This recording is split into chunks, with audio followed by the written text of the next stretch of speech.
So ladies and gentlemen, this right here is my 1997 Dodge Ram 2500. Unfortunately, it is not a Cummins, but it is V10, so I live with it. Anyway, massive shitbox. It's got rust. It's got rust. It's got rust. It's got tomers. And it has rust. Any hoozle. It has these things underneath it called cats. I'm more of a dog person, but my truck likes cats, so pfft. Anyway, according to my check engine light, those aren't good. So I cut them out. Don't think it's supposed to do that. Oh, and I also cut out this thing. I don't know what that does, but after all was said and done, I did what any responsible human being would do, and I straight piped it. But thing is I cannot weld, but I'm an electrician. So under here we have 2-inch electrical pipe attached with compression couplings.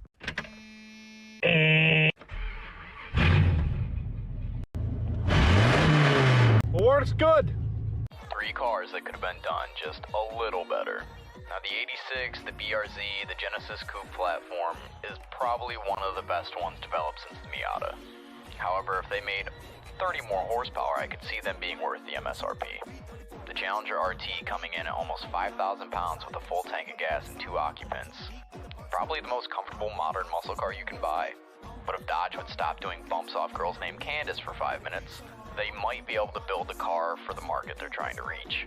If Nickelback was a car, it'd be the Cobalt SS. We all love to hate it because on the inside now, it's cheap and it kind of makes us feel gross.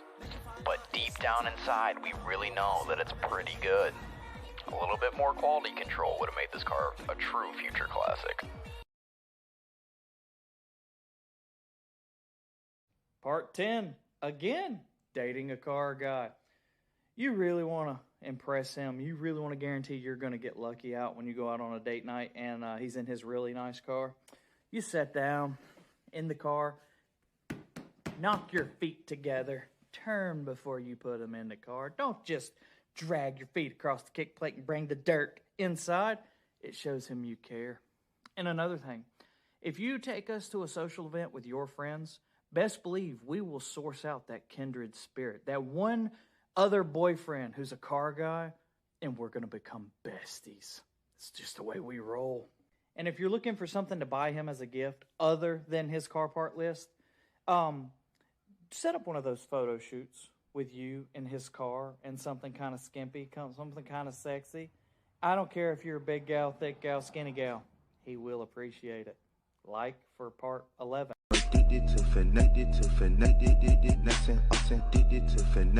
Welcome to Redneck Mechanics 101. I'm your teacher. So, you got a vacuum leak and you don't know where it is. Do you smoke? If not, you might be buying your first ever pack of cigarettes.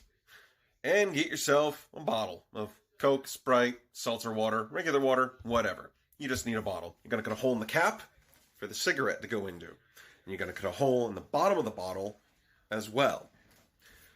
And what you're going to do is you're going to pump the bottle to suck in smoke from the cigarette, and then you're going to have an intake vacuum line suck the smoke out of the bottle. You're going to let your car smoke. Because eventually that smoke's got to find some place to go, and normally it's going to be a hole in the vacuum system or all the way through if there's no leak. And just look. What if I told you could build a cheaper and faster C8 Corvette if you got a little DIY know-how? Let me show you. So to start, we're not even starting with a Corvette. We're starting with the Pontiac Fiero from the 80s. I'm talking about mid-engine, underpowered, but great chassis.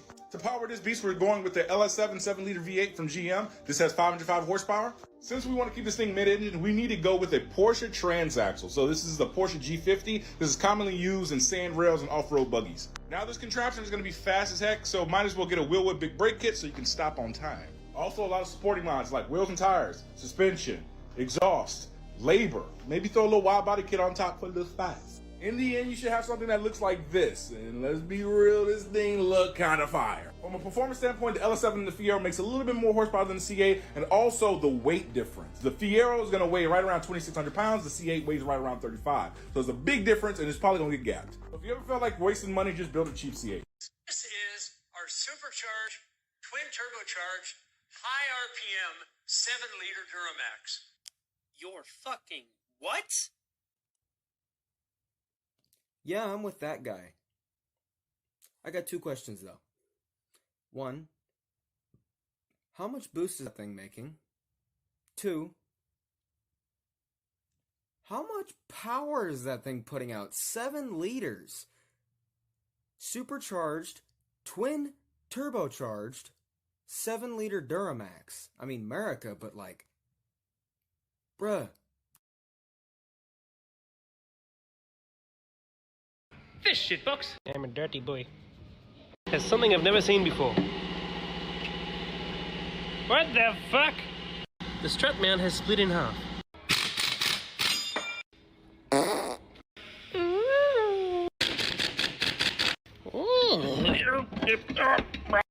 I am so confused.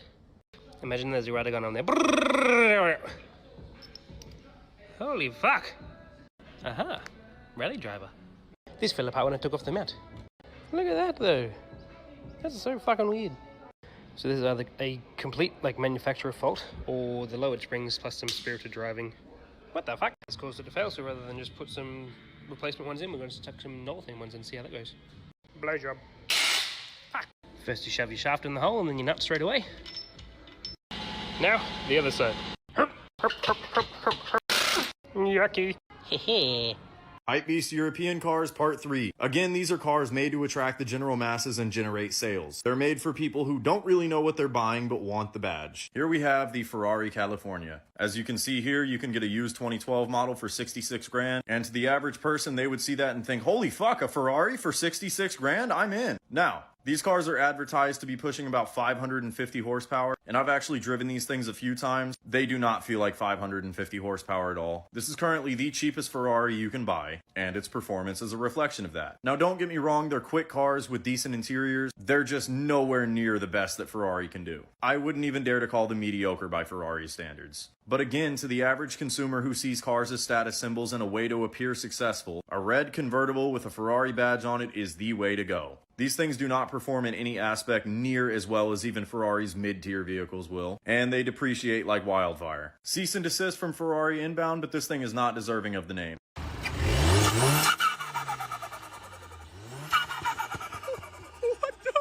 So here is an update on the $80,000 body kit that we're putting on the brand new 2020 Bentley Continental GTC.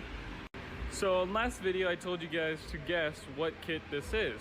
Now, the kit is actually from Germany. It costs $80,000 and it's called Kevani.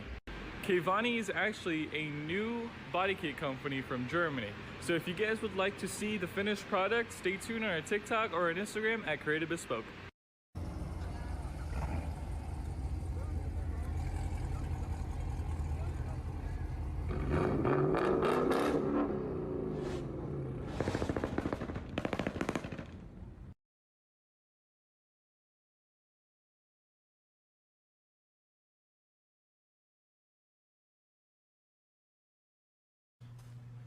Yo, man, what you got on that hood?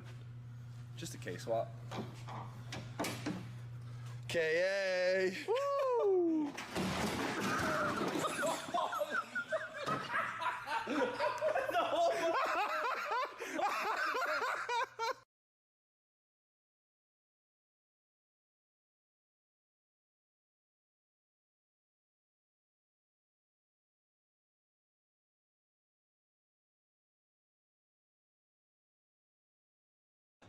I don't know. Here we go. Vaughn Ginn Jr., but Odie Bakshi's is leading in that Falcon Tires Field Suspension S14. Oh, and you know who doesn't care about Vaughn Ginn Jr. right now? Odie Bakshi's stepping up in a major way. Whoa, slamming down Vaughn Ginn Jr., skinning the back end of that S14, bringing the heat. Are you kidding me? Look at this. Unbelievable run from Odie Bakshi's out front, and Vaughn Ginn